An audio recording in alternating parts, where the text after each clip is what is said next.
All right, hello everybody, and welcome to our Taste of I Am Alchemy class. This is the fourth in this four-part series, where today we're talking about divine working. Our progression through this four-part series began with a class on the Three Wisdoms of Hermes. In case you missed it, they are all up on my YouTube channel. You can go ahead and subscribe on my YouTube channel. And in the first class, I told you about one of the foundational principles that I Am Alchemy is based on in terms of the organization of the course and in terms of the essentials of working practical magic in any practice for any practitioner.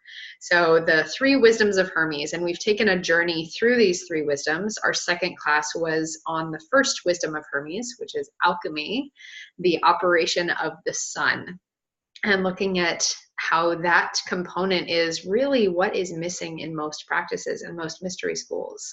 So if you're curious about the 7 stages of alchemy, there's a class on that as well. Last week, we delved into the second wisdom of Hermes, and we talked about working with the lunar cycle. So astrology, as the second wisdom of Hermes, is the operation of the moon, the way that we look at it through our alchemical lens and looking at the influence of celestial bodies, and in this case particularly working with the moon as an influencer on Earth in our process of transformation. And now today we're addressing the third wisdom of Hermes, which is Theurgy, the operation of Earth. Now, Earth here, we're talking planetary Earth, not element Earth. So the operation of the Earth, Theurgy, and we're treating that today through the lens of divine working. And so as we get into this, I'll be sharing more with you, not only about the practice of Theurgy, but within the context of the three wisdoms and its role in practical magic. But before we do that, I invite you to go ahead and set everything aside, because we're going to take a little meditation together. And journals down, pens down, and go ahead and find yourself in a comfortable position that feels as though you are balanced between holding and not holding. Now, what I mean by that, and you can close your eyes if that feels comfortable to you, our body needs to hold so that we stay upright. Like there's some muscle engagement, the stabilizing muscles, there's some holding to make sure that I don't just totally flop over here right now. But there's also non-holding. I'm looking at any areas of the body that do not need to be engaged. Let them not be engaged. Let them be non-holding. And as we drop in with our subtle awareness, let's just take a few breaths to notice what are the areas in my body that are holding. So maybe feeling your back, your core, your neck holding up your head, feeling your seat or legs or any other area that is holding. And also asking yourself, what areas of my body are holding that do not need to be holding? So looking at, is there any tension or any stagnancy perhaps in the body, or any muscular engagement that comes from a space of anticipatory holding or anxious holding? And if you notice anything like that, go ahead and just invite it to release with a breath. Just a deep inhale. And on the exhale, sigh. Invite that non-essential holding to release.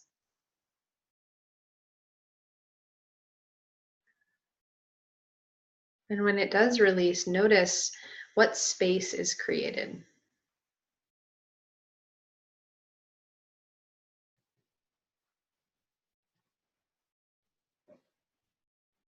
And we're going to go a tiny bit meta here, but taking a step backwards into the observer role, noticing what it's like to notice your body. So beyond noticing the body, noticing the holding and non-holding, but notice what it's like to pay attention.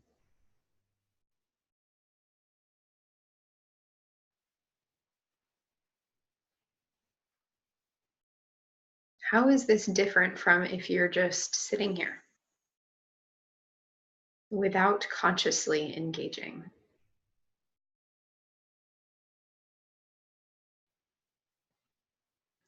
What does it feel like to be paying active attention and active participation in your awareness as opposed to passive awareness?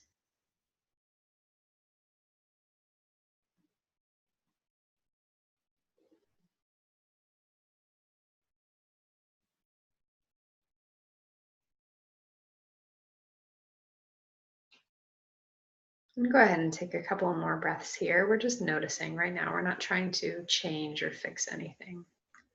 Breathing all the way down into the base of the belly. And exhaling with a sigh. Again, bringing that active participation to the breath. Deep breath all the way down. And exhale with a sigh. Good. 2 more just like that. Deep breath in.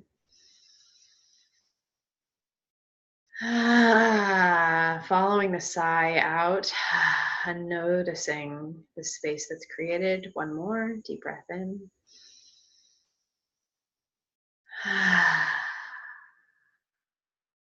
And allowing yourself to come to that still point of your active awareness, active engagement with your breath.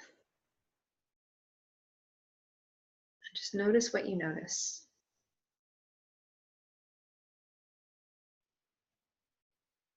What difference did your active attention make in your process?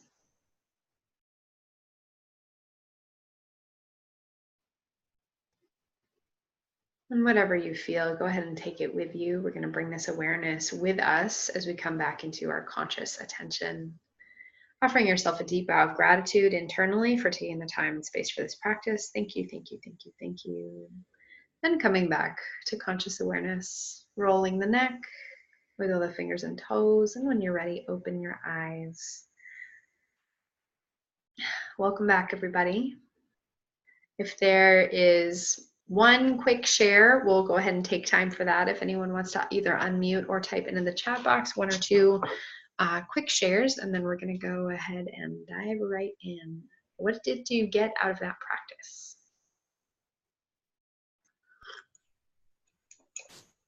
May I say something? Yeah, sure. I don't want to disturb people's journal writing, but I was a little unclear on what was meant by active awareness and passive awareness. I noticed a difference between 2 kinds of awarenesses.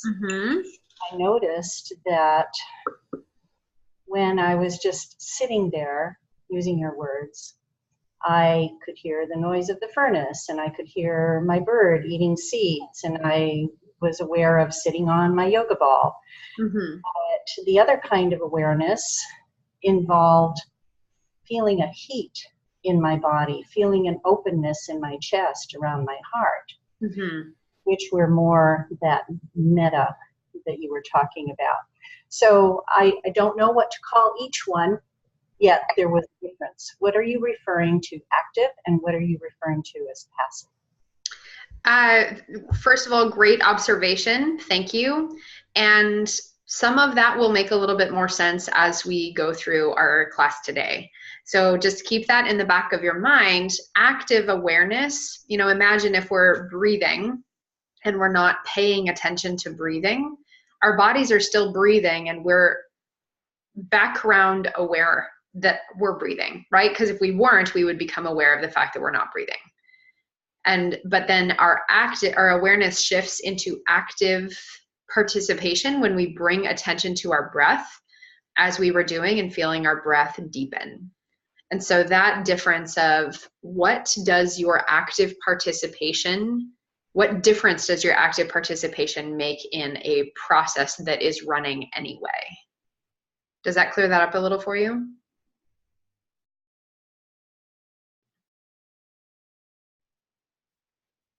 Yes. Okay. She says yes. Awesome. Okay. So let's keep that in mind. as we go through. And again, we're going to be looking at some of that through a different perspective as we continue today. So if there are any other shares, go ahead and chat it on into the chat box as we go. And no, I am going to pause, note that I am going to pause a couple of moments for questions, but if you want to just go ahead and chat in, I'll be answering or addressing those as we go through.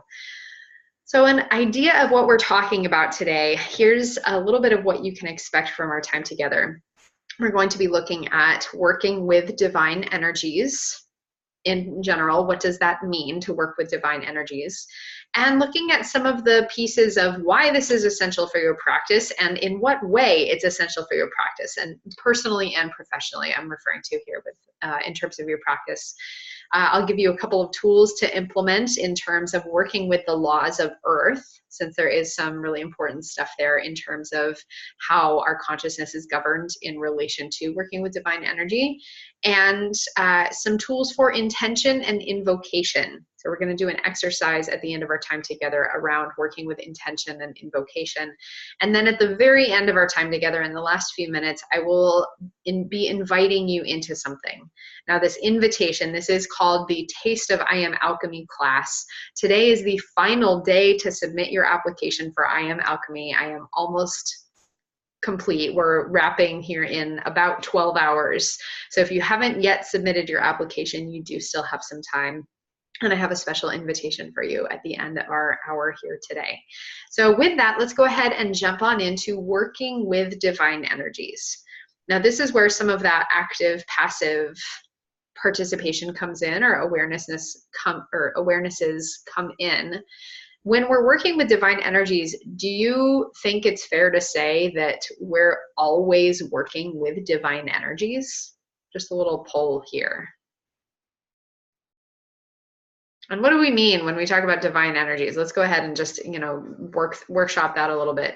Rosemary says, intention, yes. Okay, so when we're working with divine energy, let's offer just a little encapsulated definition of we're working with life force in any of its many manifestations. I know people here on who are tuning into this probably have a meditative practice, maybe have a healing practice, maybe have a practice of working with guides and teachers or spirit guides or archangels or light beings or galactics or whatever it is.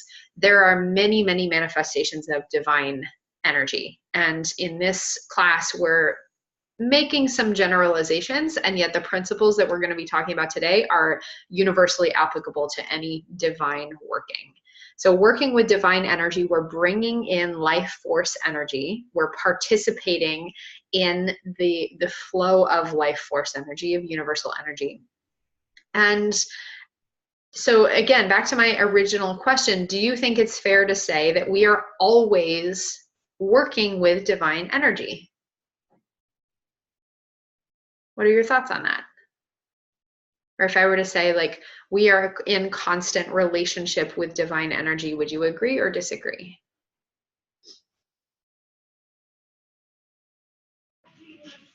Moa here, I agree. Yeah. Okay, Yeah. Why do you agree, Moa? I think we always work with divine energy. Yeah, we always do, absolutely. And Rosemary is also chatting in. Yes, I would agree. Thank you, Moa. That we're constantly interfacing with divine energy. Again, divine energy being universal life force energy, being energy of love, being energy of compassion. All of these are divine energies. But the difference, just like we were paying attention with our breath or with our passive versus active awareness, the difference is that most of us, meaning most humans, most of the time, have it running as a background awareness, not in the consciousness. So we are usually passive participants in our relationship with divine energy. And it operates in the realm of the unconscious, just like the autonomic nervous system regulates our breath, where we're breathing without having to pay attention. It's in the background unconscious. Same with working with divine energy. Most humans, most of the time, are operating this divine energy as a background, non-attention participation. So what we're doing by practicing Theurgy, again, we're working within that Third Wisdom of Hermes today, Practicing Theurgy literally means divine working. And what this means is that we're bringing this unconscious process, this unconscious relationship into the conscious realm so that we can become active participants in this relationship, rather than having it just be kind of in the background, just like with your breath. If you're just sort of sitting here, letting your breath move without paying attention, it's probably relatively shallow. It's probably up here in the chest. Just looking at physiologically, we're operating from a space of a little bit of contraction and a little bit of in our fear nervous systems all the time. So when we're taking a deep breath, we usually have to think about it. And when we take a deep breath, we breathe all the way down into the belly. And we bring much more awareness to our process. We bring more capacity to our process, and it enables us to participate with our breath in a way that ultimately gives us more nourishment. And the same is true with divine energy. When it's in the unconscious realm, we're always receiving. It's always moving through us, but it isn't necessarily in the most effective or the most powerful way. So bringing in divine working, Theurgy, is the practice of consciously, actively participating in this working relationship with divine energy and bringing it into actualization on the earth plane. That's like a really awesome definition there. So if you want to go back and listen to the recording later, then I would invite you to put a little star near that. So what this offers us, again, when we're always in relationship with divine energy, we receive love, we receive healing, we receive protection, we receive vitality, we receive energy in our field. And imagine the difference between, just like when we're breathing, we're always receiving breath. But how does it feel to take a really deep, conscious breath and to be really deeply breathing with intention? Imagine how that would feel all the time. Our bodies would be super oxygenated. We would feel really powerful. We would have big lung capacity. And the same is true with our energy fields. When we're consciously participating in invoking and inviting in divine energies and flowing with divine energies, we build our energy field. We have more space, more capacity to hold more energy and more powerful energies. We also bring in more energies for healing. So healing physically, mentally, emotionally, spiritually, we have a faster and easier healing response. We take things less personally. We're usually feeling happier and more content, more connected, more aligned, more compassionate. We have more vitality and vibrancy in our bodies. And we also have greater energetic protection. Now, living in the world as an empath, and I know from the people tuning in on who are not only here today, but who watch these classes, I know we've got a lot of empaths in our community. And I will say in very sports terms, the best defense is a good offense. Or maybe I don't know if that's a war term or whatever. But either way, the best defense is a good offense, meaning the best protection practice that you can have is not putting up walls, but by filling your field. And working with Theurgy, working with divine working and inviting energy into your field is the best way to protect yourself energetically. So there's I have some podcast episodes on protection and energetic boundaries. So if you're curious about that, then go ahead and you can circle back with my podcast. There's like 80 plus free episodes online. It's called Shaman Sister Sessions. And there's a lot in there just about that topic, since it is a really rich, powerful topic. But suffice it to say that participating actively with invocation and intention is what builds our field to the extent that it provides really good protection energetically. And so we do this, working with divine energies, we do this through meditation, we do this through prayer, we do this through connection, we do this through, being with other practitioners, we do this through interacting with our animals. There are many, many ways or being in nature, right? Like I know who here loves to be in nature and who feels more connected and more participating in that flow of energy when you're in nature. right? Go ahead and just like give me a shout out in the chat box. Rosemary says yes. Okay, right? Where when we're in this space of feeling connected, it's easier for us to participate actively. Like imagine taking a walk in the forest and your breath deepens and you're just looking at the colors of the leaves and hearing the birds, and it really expands your field. Kathleen says nature is more home than home. Yes. Right? Because it helps us become an active participant in this working with divine energy. Okay, beautiful. So a lot of ways to engage. We're going to be working with a couple specific tools here today at the end of our time together. And this is essential. I mean, I'm hoping this is obvious why it's essential, but the difference between being a passive participant and an active participant in our process means that, you know, if we're passively, just like I think our breath is a really good example, so I'm going to stay with that example, but if we're passively engaging our breath, we're not reaching our full potential of breath. We're probably not taking a full expansive breath to the extent of our lung capacity. We're not stretching our body. We're under oxygenated. We're not activating the parasympathetic nervous system, so the rest and digest nervous system.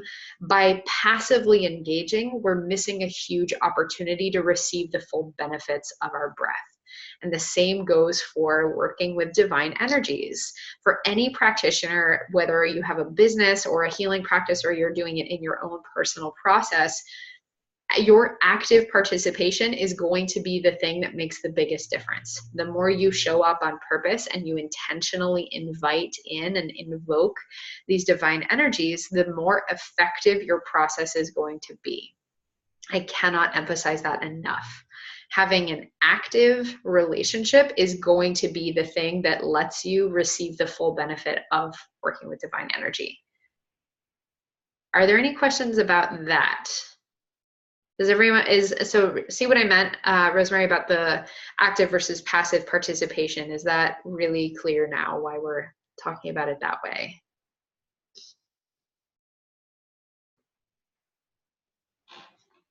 Yes, she says yes. Okay, great, awesome. Any questions so far?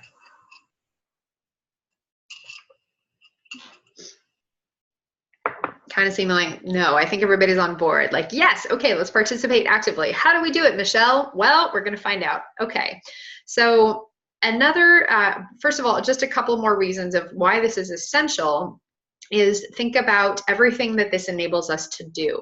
By having a really strong working relationship with divine energies, we cultivate our intuition, we enhance our healing practice, we cultivate our subtle awareness, we're able to work with more powerful energy, and we're able to have more conscious relationship with our own intuitive abilities, whether it's healing practice or whether it's embodiment practice or whatever the case may be, our creativity.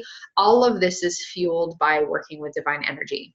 Essentially, the more you can consciously relate to it, the more effective and influential it will be in your practice. There is one piece around energetic safety, and this is where, again, intention and conscious relating to it is a big, big deal. So I'll insert this here, not to scare anybody off, but to make you aware that in case you weren't aware, there are energies that are not of the light and love. And these do fall into the category of energy, right? Since there are, there's energies that serve love and there's energies that serve fear. And there are entities associated with each, so we have our guides and teachers, our light beings, and we also have some really kind of not super nice energetic beings. Now, do you think that being an active or a passive participant is an easier way to know who you're working with and what you're working with? Go ahead and chat on in. Imagine if you're not paying attention, right? Versus if you're paying attention to the energies that you're inviting in or the energies that you're engaging with. Being an active participant allows you to know and allows you to have discernment about the energy that you're inviting in. and being a passive participant. Rosemary says active, but the fear ones are just farther from the light. They're still of the light. Yes, and for the purposes of this conversation, we're looking at it through a little bit of a polarized lens. So for the purpose of this conversation, we're looking at clearly working currently, as of right now, in service to love or in service to fear. And the beings that work, or the energies that work in service to fear, right? Like these anxious energies or violent energies or like weird draining energies, right? Here's one of the pieces around: the more consciously you're participating, the easier it's going to be for you to discern and to take appropriate measures to protect yourself, or to clear your field, or to release these energies that might be messing with you.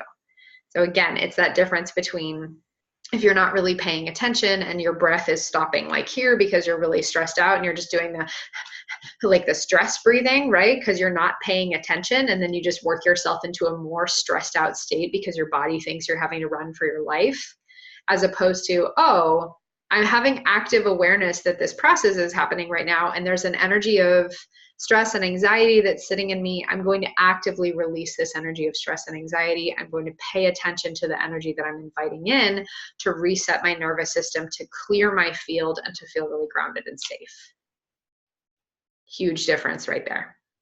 Okay, so bringing that awareness to our practice is also a matter of our own safety, our own energetic safety. Now here, there's some laws of earth that we work with when invoking divine energies, because invocation, if we, and actually I'm jumping around a little bit here, but it'll make sense. So the idea of invocation, because I'm saying this word a lot, is issuing an invitation to energies or to beings. So when we invoke, we're inviting in and we're calling upon. Now imagine if we invoke without intention, we open a really big door to lots of different things. So it's really important knowing that these particular laws of earth, these two laws of earth that we're working with today, are supportive of our invocation to be specific in what we're inviting in. Now, the two laws of earth that we're working with today, or that relate particularly to this practice, are free will and sovereignty. Now, free will, I hope we all know what that means, but the right to choose and to be at choice at all times. All beings on earth are operating under these laws of free will and sovereignty. And sovereignty, if you know what that means, for the purposes of our conversation today, we're using sovereignty as self-governing. So imagine self-regulating, self-actualized. And the combination of these two laws mean I am at choice in all times, in all moments. And as a sovereign being, a self-governing being, here's how I implement my choice and actualize it into the world. So I get to choose, and here's what I choose. Now, when we're working with free will and sovereignty, what this means for us is that we get to have free will of the energies that we're inviting in, and we get to be sovereign, meaning self-governing and self-regulating, by inviting them in. We're the agents of our own process. So free will, I choose to invite and invoke these energies and these beings. And as a sovereign being, here's how I do that. I'll go ahead and take a little pause there, knowing that so our clear and precise invitations are empowered by our sovereignty and our free will in order to be really effective in how we're inviting that in. So I'll go ahead and take a pause there for any questions about those principles, those laws of earth, how they're related. How's this going, everybody? Go ahead and either chat in or unmute yourself if you're available. What's this bringing up for you?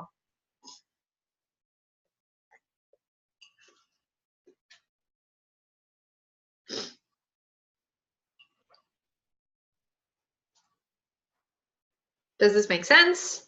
Does this feel appropriate, helpful, interesting? Rosemary says, clients come to mind. Yes, interesting. Tell me a little bit more. Clients come to mind in what way?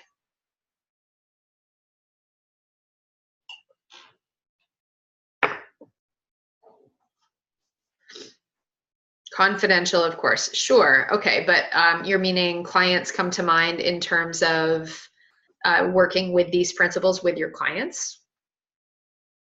Is that what you mean? I'm unmuted.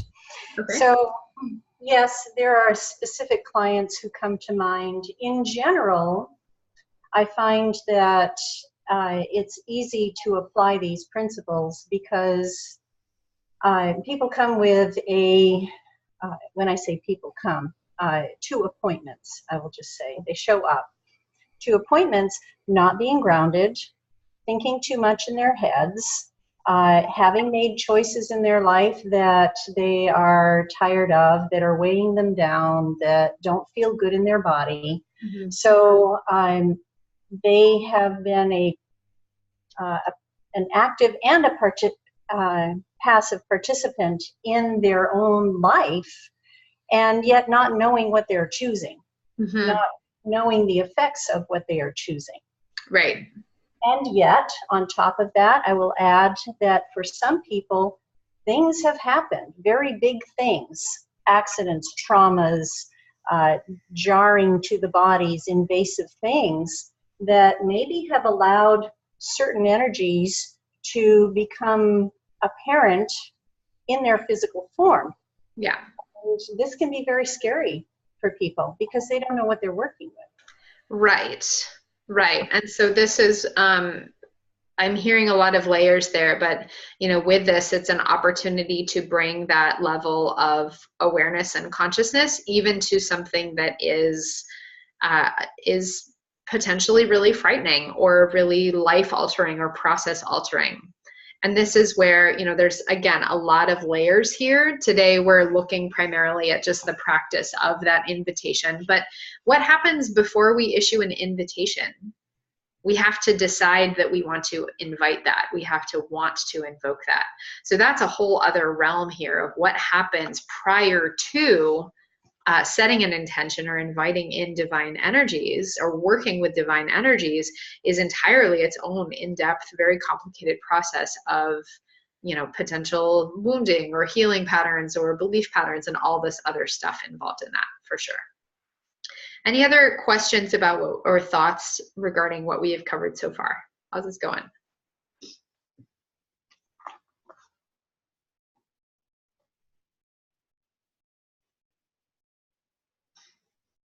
Kathleen, I know you're at work, but how's this landing for you? Moa, how's this going? Kathleen says, great, thank you, awesome. Moa, how are you doing?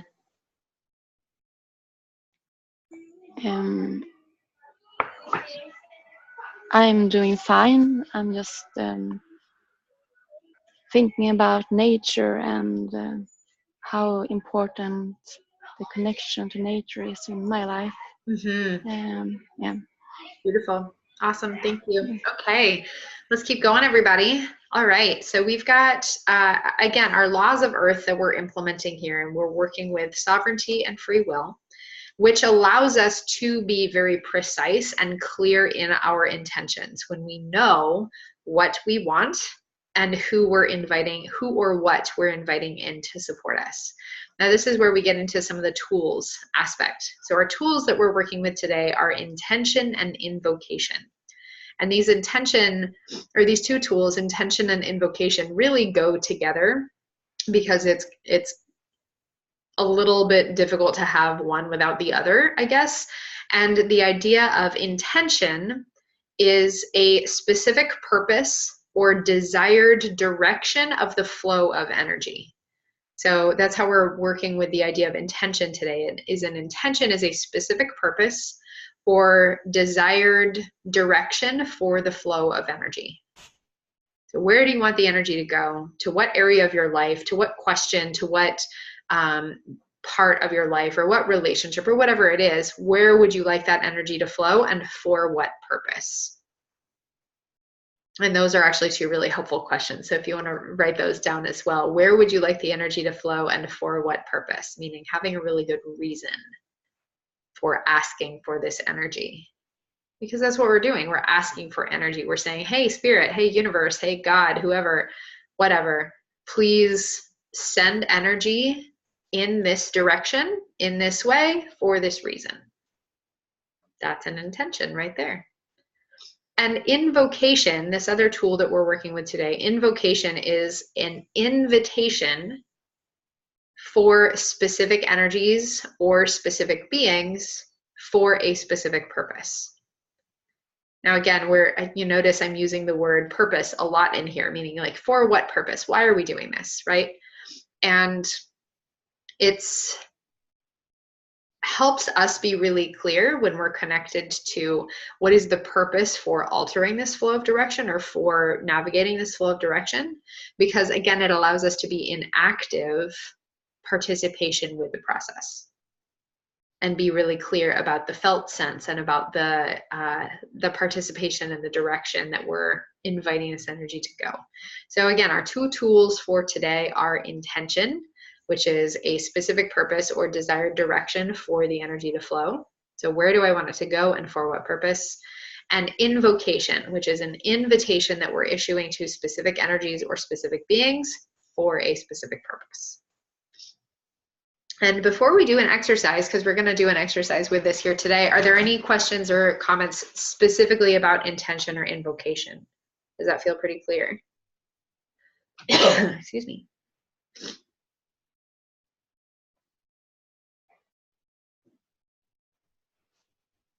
Yes, thumbs up, clear? Okay, great. Awesome. So when we're working with intention and invocation, this exercise that we're going to do, I'm going to set a timer and invite you to journal. So you have about 90 seconds to journal about what specific intention you would like to set. Now I'll give you a couple of question prompts to help you.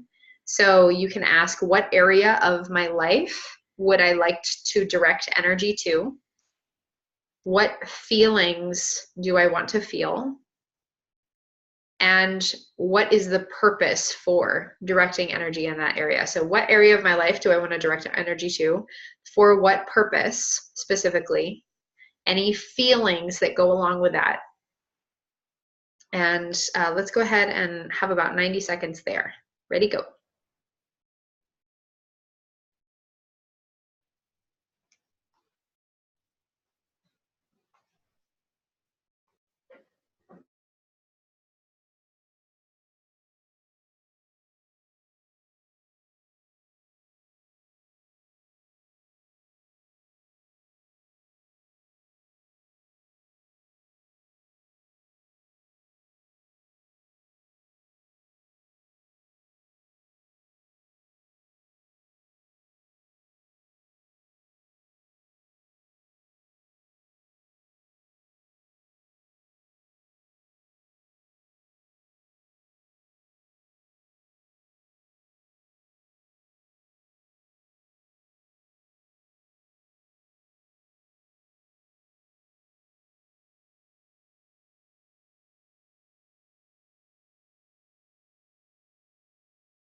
Another 10 seconds.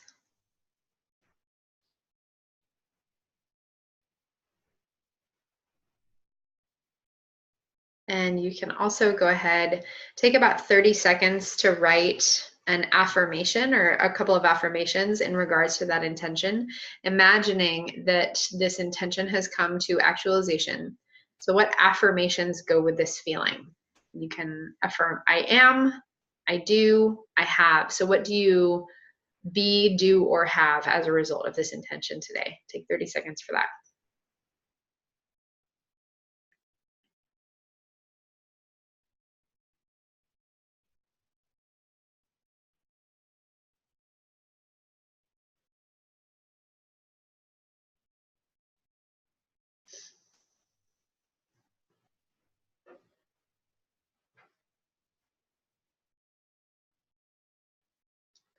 Go ahead and wrap that up.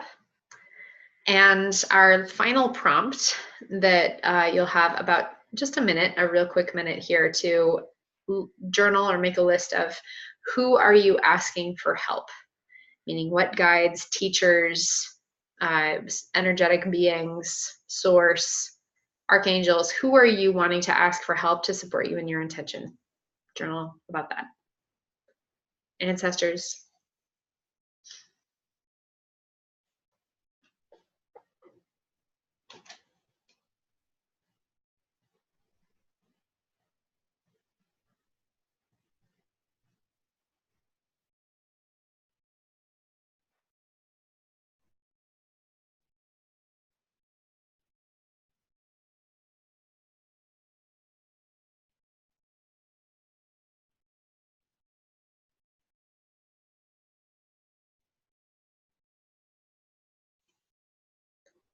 Take another 10 seconds.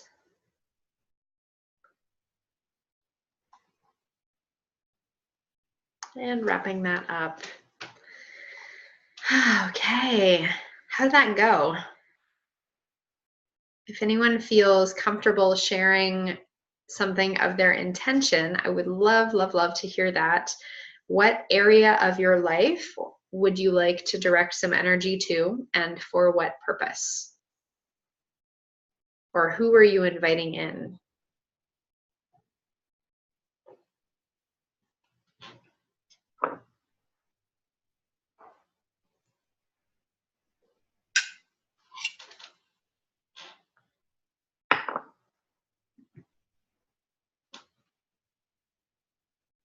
Or even how did that go? I know sharing an intention might perhaps feel a little vulnerable to do here, but just how did that go for you? What did you notice when you took a moment to get clear on that? Hi, I'm unmuted again. Okay.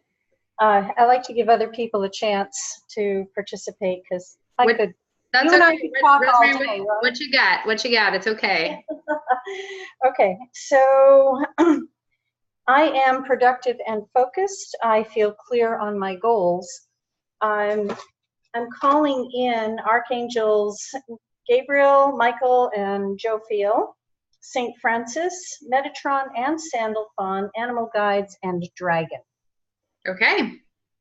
For completion of some of these courses that have been kind of hanging out there for a while, they're going to be online. They are being repurposed. So it's all coming together, and I just have to catch up with what's going on energetically. Okay, so you're asking for support. You're asking for directing, again, to use the words that we've been using today, directing energy in the flow of completing these courses. Yes. And feeling focused, feeling clear, and asking for support from all those beings for that purpose. Yes. Great. Beautiful. Awesome. Thank you so much. Anyone else want to share, Kathleen or Moa, either unmuting or typing in any feelings, guides, or even just how that went for you? What did you notice?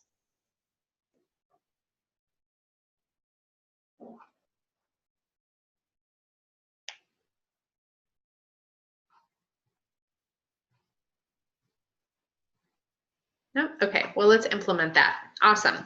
So you have your journaling, you have your different pieces here, and there's a lot of different ways to do intention setting. The one we're working with today is only one of many, right? So there is no wrong way to do an intention. Kathleen says, well, too much to type. Okay, so it went well, too much to type. Awesome, great. Well, I hope that you've got your journal full of notes there. I'm glad that went well for you. And so this, again, is just one of many ways to work with this. So invitation to improvise as you like. Kathleen says lots of notes. Awesome. Great. Okay. And so the format for our intention today is, first we'll be listing our guides that we'd like to invoke. So we're going to imagine if you're saying the name of somebody to get their attention. So we're going to start by saying, okay, I'm inviting in, I'm invoking or calling upon these guides for the purpose of directing energy or offering healing to this area for this purpose. And then if you like, you can include affirmations to help cement in that feeling. And then we offer gratitude at the end. So there's this kind of multiple pieces here. I'll go ahead and say through that again. So imagine, like, component A is invoke your guides and teachers, or invoke who are you calling upon. Part B is to offer energy in this direction. So then you name the direction that you're inviting the energy to flow. Part C is for this purpose, for whatever specific purpose was that you came up with. Part D is if you want to include any affirmations to try on the feeling. And then the final part is a gratitude. Did everybody get those components that we're working with? And we're going to plug stuff in. Okay, so imagine if you draw these bubbles. Okay, so first is the beings or the energies to invoke. Second is the in what area. Third is for what purpose. Fourth is any affirmations. And finally, a gratitude blessing. So I'll give you an example of what this sounds like. So in this particular example, I am deciding that I want to direct energy in the flow, or I want to ask or invite energy to flow in the direction of rest and rejuvenation, for example, okay? And also feeling really full of vitality. So like rest, rejuvenation, and revitalizing, okay? So that's the desired direction of energy for the purpose of feeling really vibrant and healthy in the body, and healing an injury. I had a shoulder injury last year that I'm still working on recovering. So I'm inviting energy to flow in the direction of rest, rejuvenation, health, and vitality for the purpose of feeling healthy in the body and recovering from an injury. The guides that I'll be asking for support are, I'll invite in doctor spirits, I'll invite in Archangel Raphael, and the affirmations that I want to try on are, I feel strong, I feel flexible, I feel mobile, and I am vibrant and full of health, good health. Okay, so there are all the pieces right there. So now we're going to put them together. So we start by saying, it is with so much gratitude that I call upon and invoke. So here's the invoking, or I invite Dr. Spirits and Archangel Raphael to please be present here with me for this healing, to invite direct energy to flow in the direction of health, vitality, rejuvenation, rest, for the purpose of bringing healing and strength to my shoulder. I am strong, I feel mobile, I am flexible, and I am full of good health and vitality. Thank you, thank you, thank you for the blessings. Did we pick out all those parts there? Was that clear? Do we need to hear that again?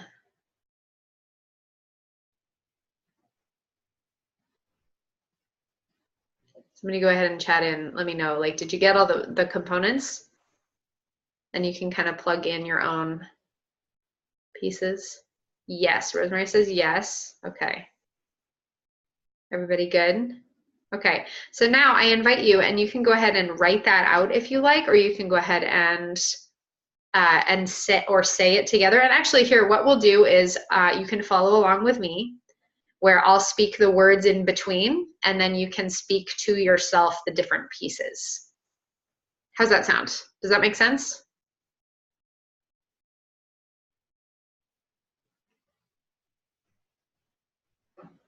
Yes? Okay, great. Okay, so we're going to follow along, and I'll leave silence in between for the gaps that you can fill in your own intention. So again, we're starting with invocation, calling in the beings to direct energy in this direction for this purpose. I am, I do, I have these things, or affirmations, and then gratitude. Okay, so let's go. It is with so much gratitude that I call upon and invoke, name your guides.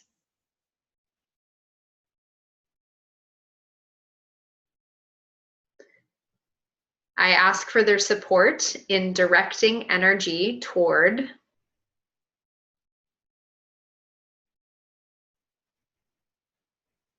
for the specific purpose of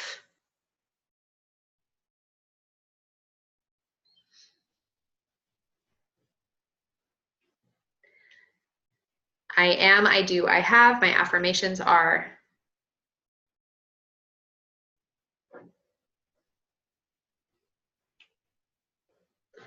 thank you, thank you, thank you for the blessings.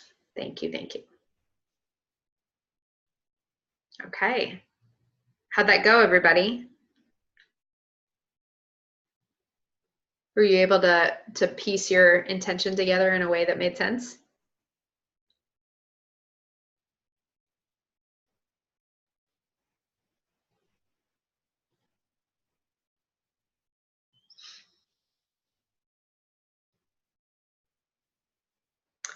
Yes. Okay. Great. Awesome. That sounds like that went well. Beautiful.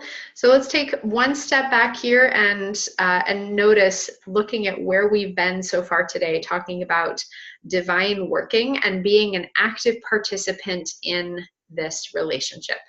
Now, what we just set was a relatively formal intention. And yet we can do this in any way. Essentially, we're asking energy to move in a particular direction. So we can do this in our meditation practice. We can do this at the grocery store.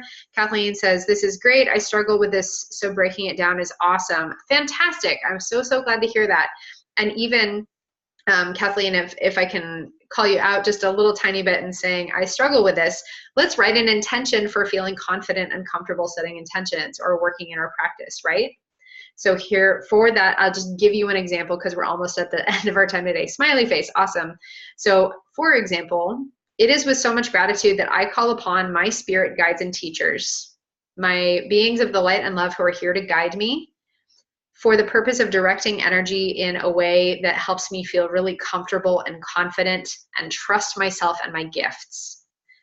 I ask for support so that I may come into full unfolding of my empowered beingness as a practitioner and as a light worker. I feel capable. I trust myself completely. I feel connected with my intuition, and I feel confident setting intentions and being of service in the world. Thank you, thank you, thank you for the blessings. So you can go back and listen to the recording later if any of that resonated for you.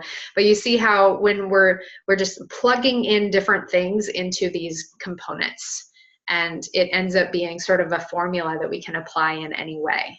So when we're doing this, you can do this before your meditation. You're welcome. Awesome. I'm glad that resonated, Kathleen. Thank you.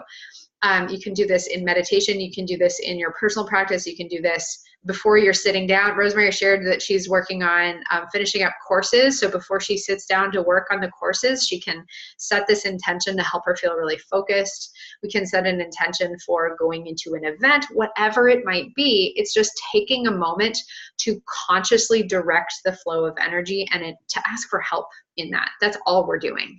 That's really quite simply what we're doing, is we're becoming an active participant in the flow of energy that's already happening all around us.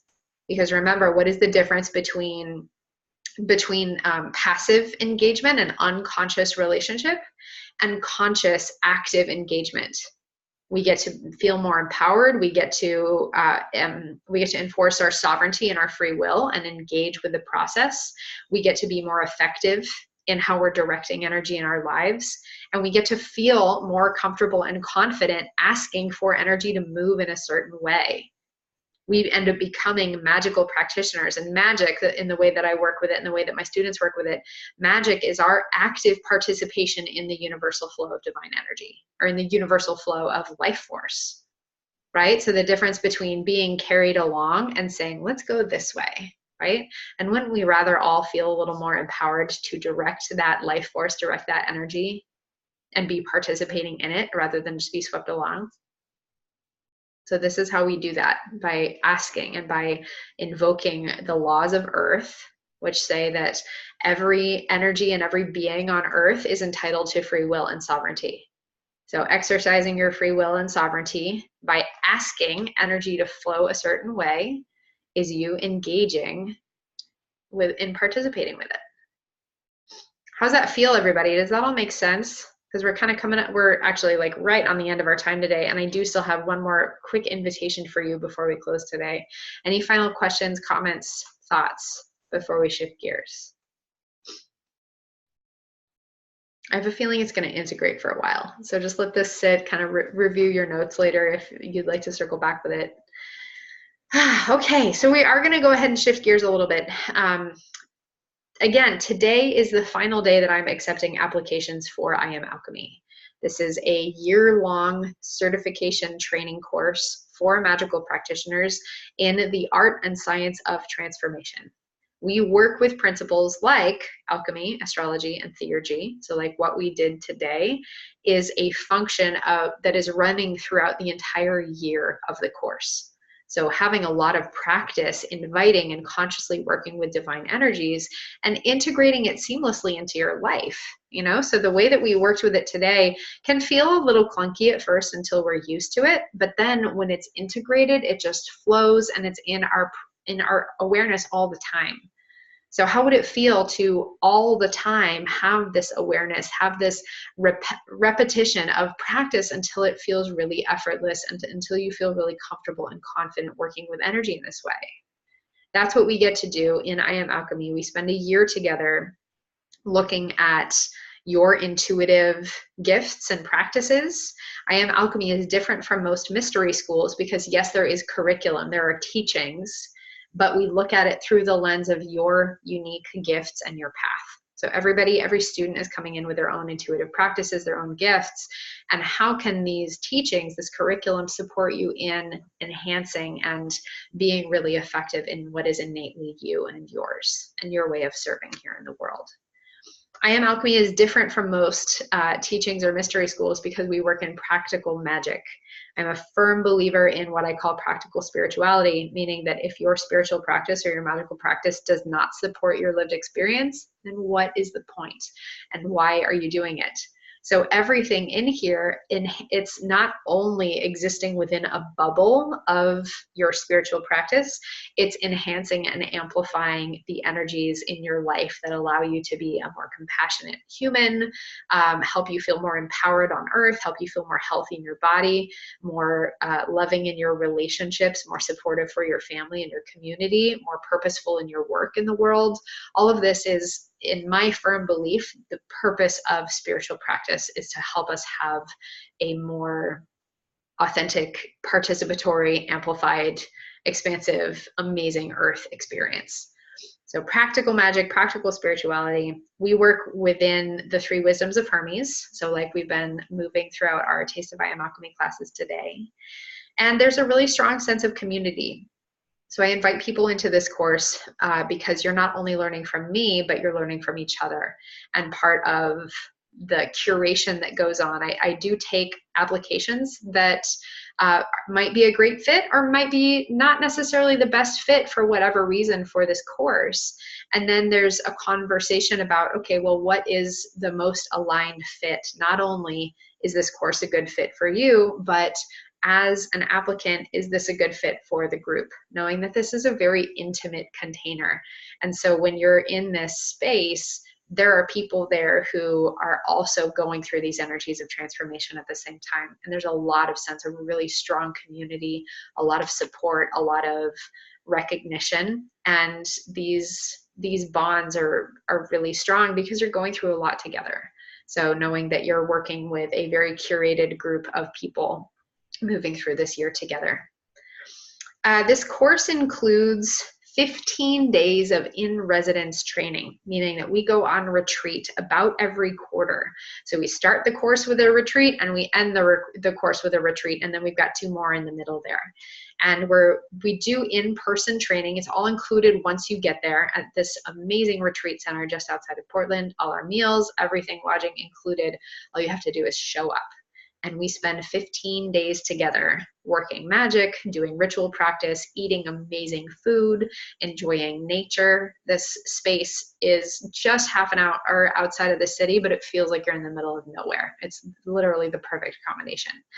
So that's at Heaven and Earth Retreats. If you're curious, you can go look it up, Heaven and Earth Retreats.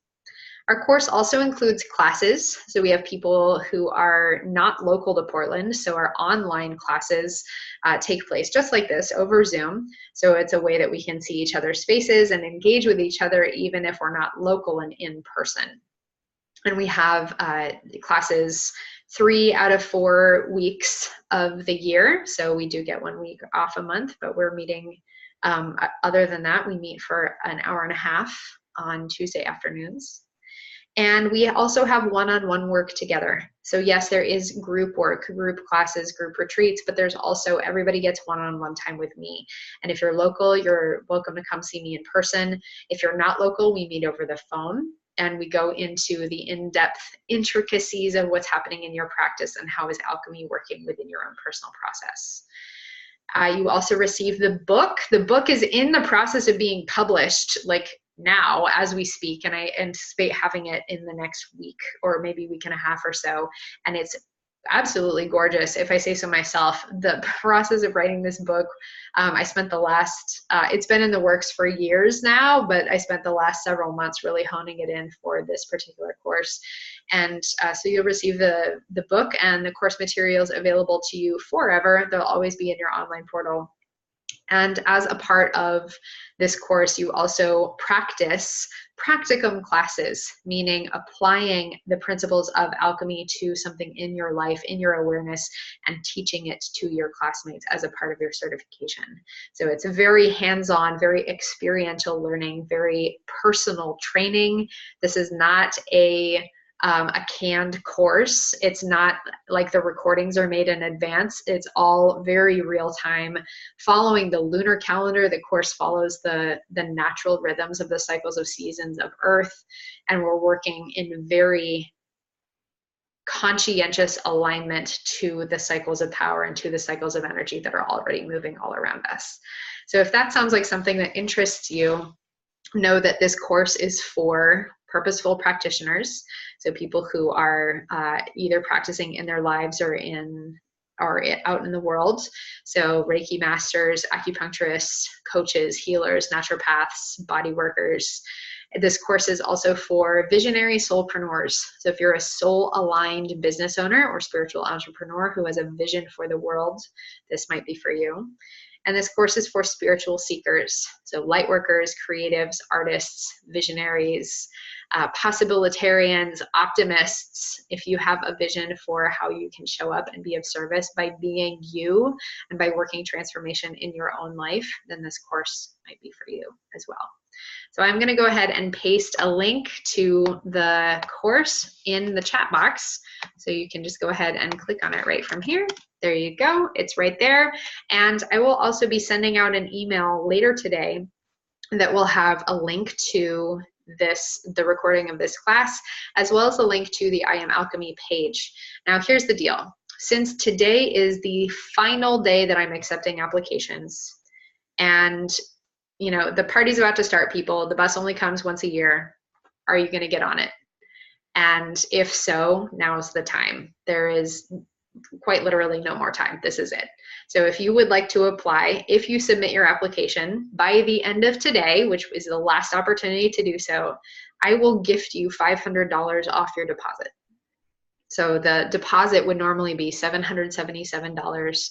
You would only pay $277 up front, and then your monthly payments would start at the beginning of April. So you have 12 monthly payments of $997.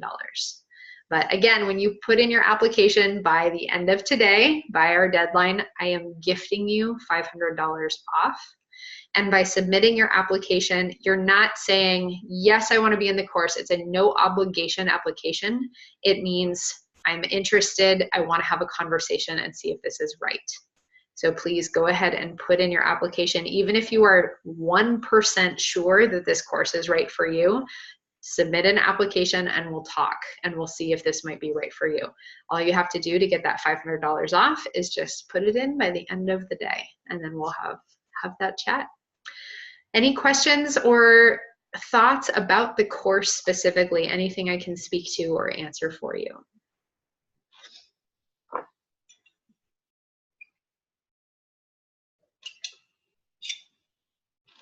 Does it sound fun? Does it sound amazing and life-changing and like it would unfold all sorts of new possibilities in your life?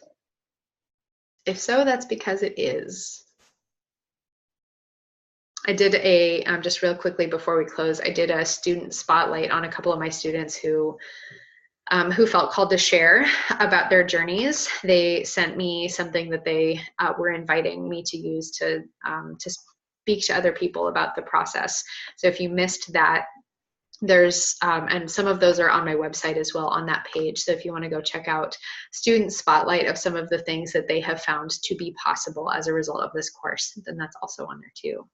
So with that, thank you so much for joining me today. This has been a really fun investigation into these different principles from a different lens. It's kind of like I'm having a lot of fun not only implementing and teaching this course, but also looking at it from a lot of different perspectives. Rosemary says, thank you. Yes, fun. Awesome. Good. So I'm really, really glad that you were here, and thanks for great questions, great shares. I'm really happy that you're getting so much out of this. Moa says, thank you for today. You're welcome. I'm really glad you were here, Moa.